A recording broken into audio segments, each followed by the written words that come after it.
On to our next speakers of the day. Our next speaker, Jo Heath, is from one of our gold partners, Green Park, and she's joined with Andy Moat, who's the people director at B&Q. Jo and Andy will talk about knowing when you cannot DIY, and so do it yourself, DEI. Jo is the managing partner of diversity, inclusion, culture, and ethics at Green Park, and Andy, as I mentioned, is the people director at B&Q. So I'd like to turn it over with no further delay to Jo and Andy, and for introductions and to share their key learnings. Hello, Jo and Andy, over to you.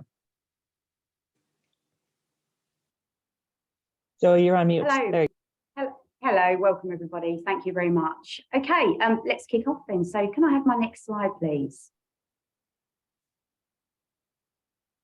Okay, so I'm going to start with just a really quick introduction, if you could bring the rest on, please, of who I am and of the organisation, and then I'm going to move into the meat of the presentation. So I am managing partner and head of the DEI practice at Green Park. I've been working in the space of equality law and human rights for over 20 years now. Prior to my time at Green Park, I did work within professional services and the financial services sector. Next, please. My role really here is to advise on all aspects of discrimination equality legislation. I'm very much focused on creating improvement programs and learning programs, and I'm going to tell you a little bit about that. Just a couple of personal bits of information about me. One is that I was actually within the care system for quite a few years, so I have a number of different families that I work within and navigated through. And I'm also in my third year of recovery from quite a significant stroke. So I was a wheelchair user for a couple of years and have lost some sight in my right eye. So it gives me a slightly different view and cultural frame of reference. Next slide, please. And next slide. Okay, if you wouldn't mind just bringing those points in, thank you. So I want to tell you a little bit about Green Park. Some of you may have heard of us. We are a global talent advisory firm. We have been specialists for many years, getting on for 17 years now. Really, our focus and mission is to change the face of leadership. We do that through the talent space, through talent acquisition. And we've appointed some of the most diverse senior leaders in the UK and indeed in the world. But we very much focus our DICE element, which is diversity, inclusion, culture and ethics practice, at really trying to work in the culture and retention space. So to drive that mission, this practice was established around 7 years ago. We help our clients by increasing their diversity, maturity and proficiency. But I guess key to our work is to not just identify where improvement needs to be made, but really to work with clients to create a substantial impact, to measure their initiatives for impact and really understand if they're making the difference that they set out to do. We have a range of professionals here at the practice. They have a lot of backgrounds in different skill sets and technical capability. What's unique about us is our own lived experience. Next slide, please. Okay, next slide. Thank you. Okay, so what this presentation is about really is why would we work as a strategic partner for an organisation? What value can we bring? And how does that partnership really add value? So this is our client at B&Q. We've got many clients in a similar situation, but I want to talk to you a little bit about their experience. If you could bring the next slides in, please. And next. Thank you. Okay, so the way that the program has been put together is to really focus a little bit about this partnership, what was unique about the partnership, what were the challenges that B&Q faced, what were the solutions that we deployed as their key partner, and what were some of the impacts that that had. And I'm going to tell you a little bit from my side as the lead consultant on the program, and we do have Andy, the people director, putting it in his own words and bringing some of this to life for you. Next slide, please. Next. Next, thank you. Okay, if you wouldn't mind just bringing these up. So lots of challenges here that we sort of started to explore with B&Q around 18 months ago now. Some of these challenges were very similar in nature to many other organisations. I'm sure some of you on the call will relate to some of this. But there were also some areas here where improvements would take a lot longer to embed. They were much more related to culture change. And ultimately, whilst we gave our guidance around that, we wanted to really drill down into some of the kind of more quick wins that the organisation could establish, but also some of these things that are going to take a lot longer. So our strategic partnership was formed off the basis of these areas. So there were quite a few issues around managing behaviours, microaggressive attitudes and behaviours that the organisation really wanted to get a handle on. There were some disproportionate outcomes in recruitment and in retention. There was a very diverse junior workforce and some severe disconnects between dilution of diversity at the senior levels within the organisation. We also knew there was some disproportionality in recruitment, but the organisation at this point wasn't able to pinpoint why that was the case and what part of the journey was there some concerns around. There was also some issues around the lack of consistency and leadership capability in how to manage the diversity within the teams, but also those that were bought into the process and those that weren't. So I describe leaders at B&Q in 3 diverse personas when we first met them.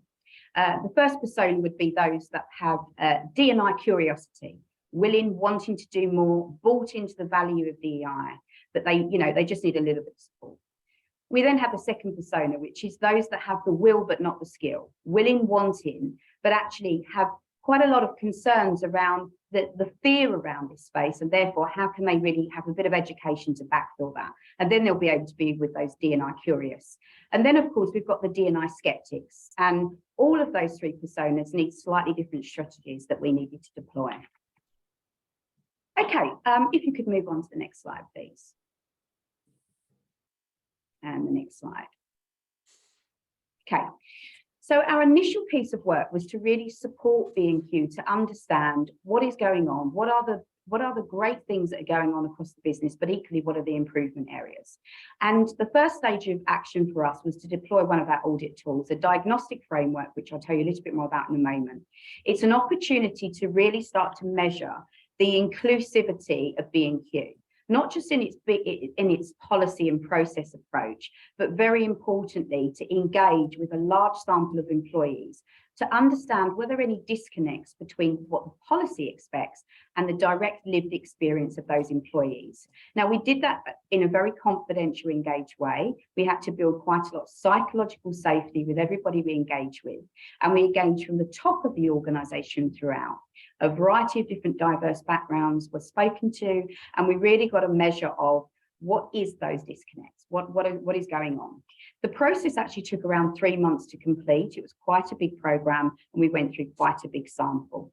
We spoke to over 500 people through this work, and I'm going to bring a little bit more of this to light. Next slide, please. And if you wouldn't mind bringing those up. Thank you very much. Okay, so as I said, what is CARE? CARE stands for Cultural Assessment, Review and Engagement. In essence, it is an assessment of how inclusive a culture is. We have a number of indicators. They're shaped from global and UK best practice, and we deployed this tool to help B&Q get a data and insight-driven approach to understand where it needed to position itself. Now, one of the key parts to the CARE assessment, perhaps unlike other audits on the market, is not only is it impartial, but we also want to act in a very critical friend way. We want to build the internal capability of our clients so that when we've done this work, they can sustain some of the great efforts. So a big part of it was to work alongside leaders, Andy and his team, throughout the whole engagement duration. Trusted engagement partner is really key here. To get the best from this process, we have to engage with people. We have to get them to open up. We have to be seen as trusted advisors, and we have to create that psychological safe environment. And I feel we did that very well based on the great insight that we got. It does culminate into a strategic roadmap. It ultimately provides a final report. And I'm going to go on to the next slide now to just bring to life some of that collateral. And I'm happy for you to bring the whole lot up. Thank you very much. And the next part, please. Thank you. Okay, so, I mean, at the end of the day, the report Andy will tell you a little bit about when he takes over the reins here, but actually it was a very large, comprehensive report. It had lots of great recommendations in. It had also observed great practice, but it has some collateral, some sustainable collateral that clients can make use of post our work with them. And I think that's really important. If you could bring the next parts up, please. There's a couple of things that I wanted to share with you, and the next, please. Thank you. One is the DEI dashboard. So the DEI dashboard is a visual depiction of where an organisation is at based on a red, amber and green scoring. It aligns to our key performance indicators around inclusion, and it provides a snapshot of where the organisation needs to focus. This is almost used as a bit of an accountability tool, so Andy and his team can check back in on progress to see whether there's been any progression. We also pitched B&Q on a DEI maturity model. He will tell you a little bit about where he sat, but actually what it does is give, again, a visual around what does the organisation need to do to really progress up the stages of this model. A variety of other priority improvement areas were identified, and that really enabled the organisation to shape the next part of our journey with them. Next part, please. And the next slide. Thank you. And if you could bring the next bits up, thank you. Okay, so in terms of the solutions, so we started off with the audit, the care audit, the baselining, and that report was culminating all of that great practice and all of those gaps. What we then did is work with the organisation to enable them to build a 10-point plan. It needed to be something that would be resonating with everybody. People could buy in. It couldn't be too complicated. There were lots of stuff going on behind the scenes within the HR teams, but the 10-point plan was very much deployed to the entire organisation.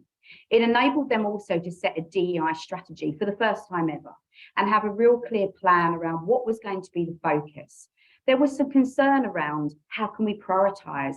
We should make sure we reflect all diverse groups, and we need to cover the whole inclusion environment, but actually it's okay to prioritise. And with the evidence base that we provided to the client, they were able to really rationalise the priority set.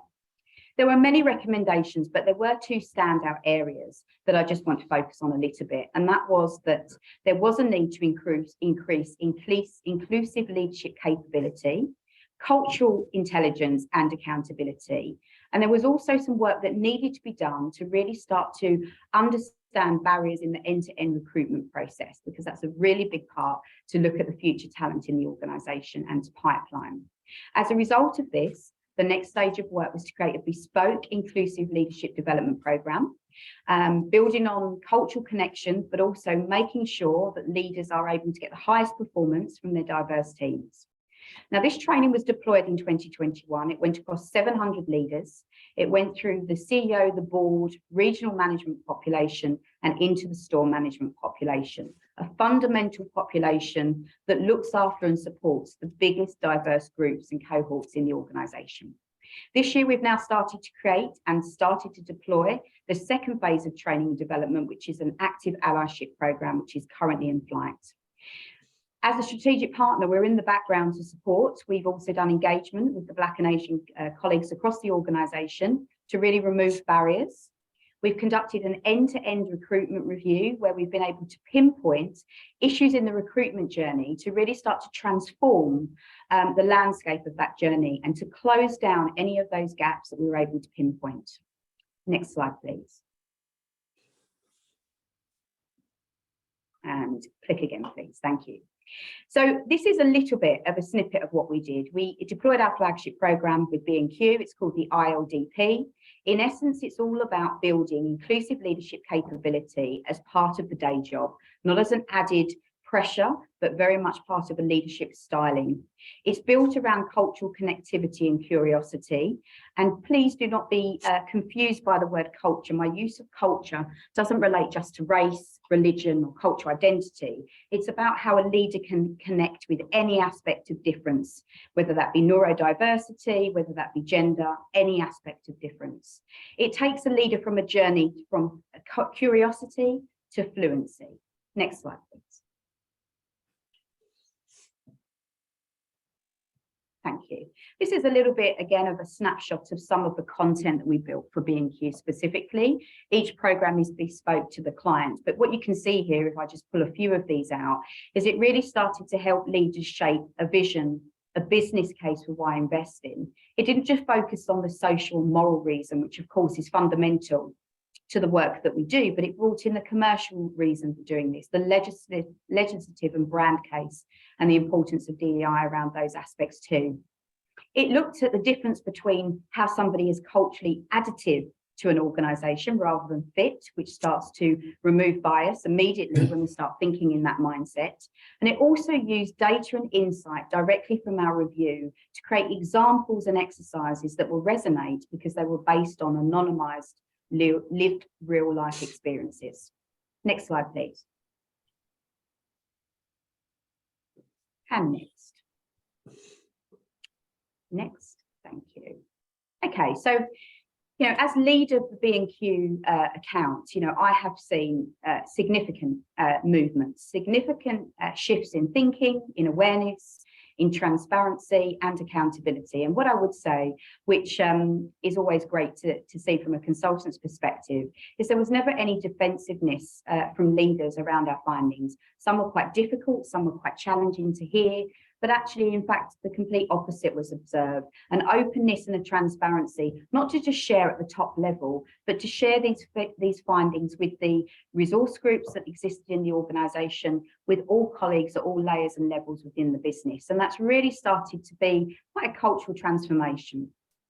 Now, I'm going to list out a few of the things that I think we help support in terms of driving impact, but the best person to speak about this will be Andy. So I think we've enabled the DEI business case to be very strong and established, and to start to connect with people, to not just work on the curious ones and the ones with the will and the skill, but to also start working with those that were more defensive or sceptical about this subject, or didn't understand their place within the DEI agenda. We've helped them prioritise their goals. We've helped challenge and change behaviours, and just looking at some of the things that are spoken about now, they just would not have been spoken about 18 months ago. So that transparency, I feel, has been the best benefit of this work. We've prevented employers from dialing down aspects of their own identity, and this is really key, making sure that whether it's my sexuality, my race, my heritage, whatever it might be, that I can operate at a volume that is right for me, and I don't have to dial down or cover any aspects of my identity, and I'm really seeing a shift in that. We've been much more aware now of microaggressive behaviours. At the start of our work, leaders wouldn't have even been able to spot what they were. They not only know what to look for, they know how to challenge, and they also know the impact that they have on people and their business. We've helped them create regular engagement opportunities, the establishment of networks, and built the capability from within. So if I could move to the next slide, please. And I'm going to hand over now to Andy Moat. Andy will do a bit of an introduction to himself. So Andy, would you like to join us now? Thank you very much. Thanks, Jo. Don't know if you can hear me and see me okay. Great. Yes, morning, everybody. Yeah, so just to follow on from what Jo's talked about, I was going to do three things today. So first, a little bit to ask, to answer the question, why Green Park? So obviously there's a variety of companies we could have partnered with, trying to give you an insight into that. Secondly, to add a flavour to the work we've done together, to the stuff that Jo's already shared with you. And then hopefully, if the technology supports it, we've got a short film that I think will bring to life some of the work and we've done so far and the progress we're making. Just by way of quick introduction, I've done, as it says on here, 4 years back with B&Q, my second stint now. We've got over 300 stores in the UK and the Republic of Ireland, and around about 25,000 colleagues. Obviously, most of you hopefully will know us, we're a home improvement organisation and probably a fairly typical retailer. So we can go on to the next slide. I'll start to kind of share our story. And one thing I really wanted to say was, we certainly don't have all the answers. I'm working with Jo today because we need to make progress in this area, and like I'm sure all of you, there are things we're trying that will be familiar with you. Hopefully what's useful here is almost seeing how this has worked for us in practice, but I don't think I'm sharing anything new here. But why now? Why did we start this conversation? Well, when I rejoined B&Q in 2018, we, like many of you I'm sure, hold an annual conference pre the COVID days. And at that conference, when we did the board Q&A, it became really apparent that the leadership in the room was uncomfortable with the lack of diversity in the room. So our leaders kind of called it themselves. And that led to a conversation around, well, who can we partner with then to help us with this work? So I'm sure, like many of you, we spoke to a number of firms around that, and Green Park was the partner that we chose. So three main reasons for that. So I think it's obviously really important to be able to relate to whoever you're working with. And there's lots of really impressive people and companies that we met as part of that process. It just felt for us that Jo and her team would be a business that would understand B&Q and really commit to what we were trying to do and who we were, and be relatable to us and all of our colleagues. And I think that was based on a balance between obviously the subject matter expertise, but how they would bring that to life was really important for us as well. It can be quite an overwhelming and daunting topic, I think. And the other thing for us was just in terms of size of firm. There's lots of different sizes, from bigger to smaller, but I've always believed in the strength of longer term strategic partnerships, and you as a client being important enough to that business is really important to me. And I think that's what we've seen play out over the years that we've been working together now. So I know when Jo talks about this, she's as passionate about us and the progress of making a B&Q as we are, and that means a lot. In terms of the value creation, apart from the metrics that we can measure, I think what really helped us was as soon as we talked to the business about the fact that we were going to open ourselves up to independent and objective assessment, that really got people talking. I think that was a really important point for us. And although I don't know, because we didn't try to do it ourselves internally, I suspect that was significant in terms of how it felt for colleagues to be part of those initial conversations.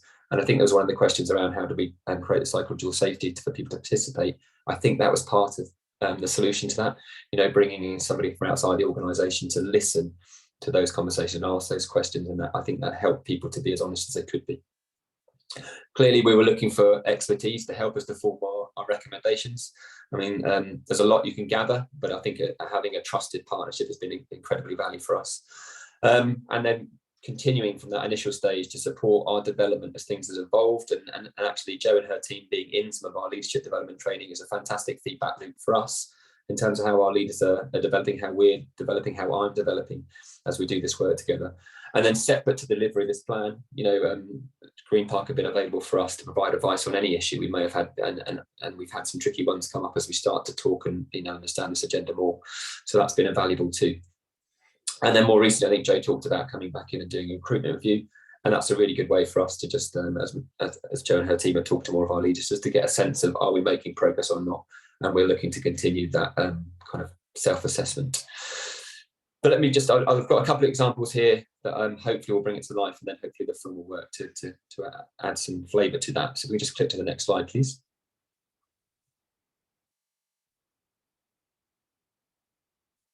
So this is our timeline. I won't dwell too long on it, but started in 2019. It was interrupted by COVID, so the Green Park team had to be pretty agile between doing some of those meetings face to face and doing some of them virtually. But as Jo said, we spoke to over 500 colleagues, and a big report came out at the back of that. We didn't have a colleague experience team at that point in time, so we stood that team up. It's only a small team still now, but it's working directly with Jo and her team. And from that initial assessment, which I'll show you in a minute, we created our 10-point plan, which Jo has referred to. And that was fundamental for us for demonstrating some action into the organisation. A key part of that was our leadership education for our top 500 leaders. They hadn't really had some of those conversations previously. So that was starting with the basics and the fundamentals, but I think that was a really important foundational place to start. We've set up our colleague networks. We relaunched some of our D&I e-learning modules. That's had fantastic participation and take-up. We started creating films, which were quite uncomfortable for us in terms of sharing conversation around topics which we hadn't done before. And it was fantastically encouraging to hear our colleagues' response to those conversations. We're able to celebrate our more diverse leaders, share their stories in the spirit of representation. And then we went in Q4 in that middle band there into our recruitment review, which we're just processing the results of that kind of now as we're going into next year. And then we started to hone in on 5 further points, just as we got deeper into our work, embedding our colleague networks. Getting those set up in the first place was a big achievement, but really empowering them to make a real impact and get real work done in the organisation as the next phase of those. We held our first ever belonging day in SSO. We brought together all our reverse mentees and mentors, our colleague networks and reps, some of our ethnic advisory boards, our youth colleagues. It's the first time B&Q had done that, and the passion and energy that was created in the office and how that rippled into the organisation was unexpected and spectacular in lots of ways. And then we're starting on the spirit of data collection at B&Q and across Kingfisher, just trying to understand exactly where we are in all aspects of diversity at the moment, and we're still in that work now. and into the second year of our inclusive leadership education for our top 500, which makes a massive difference in terms of leaders exploring this topic and sharing their experiences, wanting to learn more, wanting to gain more confidence in how they talk about these topics and how they lead. If I could go to the next slide, please. So this is just to give you a flavour of the work that Green Park did. On the left-hand side is a summary of the report that they provided for us. So, one of the 146 pages. So their assessment was against 21 indicators. Mostly we were kind of rated amber on that. We had some red areas, which are really around the biases that were unconsciously in our organisation. The role of leaders and their accountability in leading in this space, and how we tracked and measured our progress. And those were fairly obvious reds for us from our starting point. And on the Green Park scale, we were at 2.5 out of 5, which is it was good for us to have a really objective and assessment like that. It really kind of it was a catalyst for action. And moving across to the right hand side, the things you would expect to see with the kind of recommendation, the areas that we were trying to respond to. So how do we get better data on this? We didn't have a D&I strategy at that point in time. How do we make sure we're allocating the right resources to doing that work? How are we talking to leaders about how they role model the behaviours we expect to see and building their capability? How do we create networks that we could help us to do this work? What was our attraction work? We weren't particularly deliberate about where we reached out externally outside the organisation. And we did do a lot of work, and certainly dialed out through COVID on the kind of the mental health side of things. Our work ended up being very focused on the D&I agenda. And just to show you how that translated into our internal language, if you go on to the next slide, I think Joe's mentioned the 10-point action plan for the first year a number of times. And as I said at the beginning, hopefully, we were starting, in quite foundational stuff to encourage anybody who's starting their own journey recently. I'm sure lots of you are further along, but for us, it was being really clear with all our leaders why this was important, commercially and morally. Writing that down in our strategy and publishing that strategy, starting to build our leaders' capability to have conversations with Sarah and lead in this way, creating those networks and inclusion councils, which are all stood up now, working on collecting data, which has been hard work with the GDPR stuff at the moment, and we work with SAP. That's not been easy, but we've got there now. Celebrating our leaders, a full review on the recruitment process, which is going to lead to lots and lots of work and lots of changes in terms of the small but really important things that we do every day. We're doing some great work with reverse mentoring that's having a huge impact on our organisation. E-learning, I've talked about, the appetite for that has been really, really big. And then just understanding how our organisation is changing over time. So who's joining us, who's leaving us, and why. And then we are making progress on the metrics we can measure. So definitely making good progress on gender. And our next challenge is about understanding the progress we're making with our leaders of Black and Asian heritage and our colleagues there, and how they're progressing through the organisation. And I think I just have one more slide left, please. So this is just a kind of segue into our film, which hopefully will work. So we're starting to talk about our story at B&Q externally, and that'll be coming later this month, actually, in a way we never have done before. So sharing real stories from our colleagues who've been part of this work with us.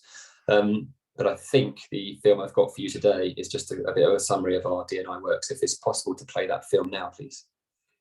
Yeah, Andy and Joe will play the film. I just wanted to let you know there's lots of great questions in the chat and the Q&A. So maybe you can either answer them or put in the chat how people can get to you, and the questions will be forwarded to you so that you can answer them after the session. Fantastic, will do. So let's go to the video.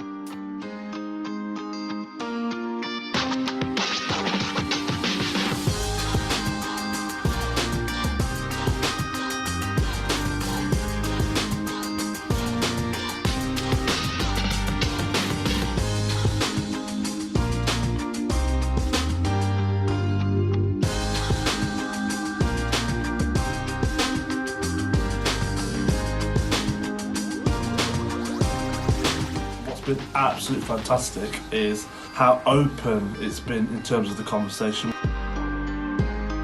I've shared my views in an open and safe space with a reverse mentor, with the board and the retail leadership team. There's some moments of wow, but there's equally some moments of the positivity of what the future could look like and will look like ultimately.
Fantastic. Andy. Thank you.